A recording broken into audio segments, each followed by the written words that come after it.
Surely you've asked yourself these questions. Why is it Muslim refugees don't flee to Islamic countries? Surely it has nothing to do with Islam.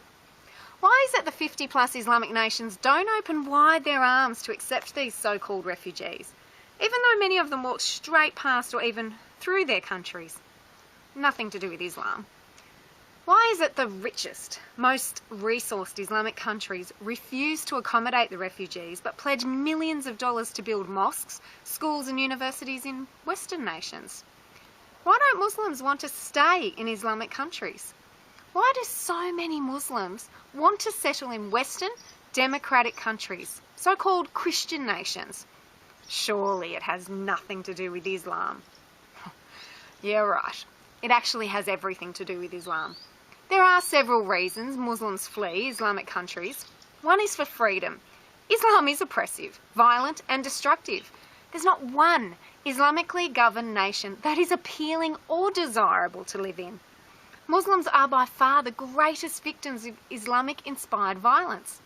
Devout, Quran-following, 5 times a day praying, mosque-going Muslims can make it very difficult for more secular or nominal Muslims to actually live in peace. The vast majority of Islamic violence is aimed toward other Muslims. It has nothing to do with Western imperialism or military interference.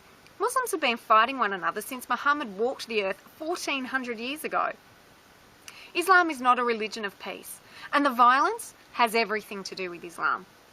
Of course, women, gays and apostates want to flee Islamic nations because they are oppressive, violent and barbaric.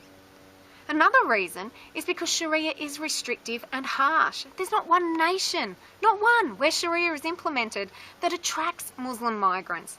Only jihadists who are lured to such countries. Muslim migrants also aim for Western nations because they believe it is their duty to convert the rest of us and usher in the caliphate. Some do it peacefully, others violently, but all with the same desire, that Islam would dominate the world. Should we have compassion on genuine Muslim refugees?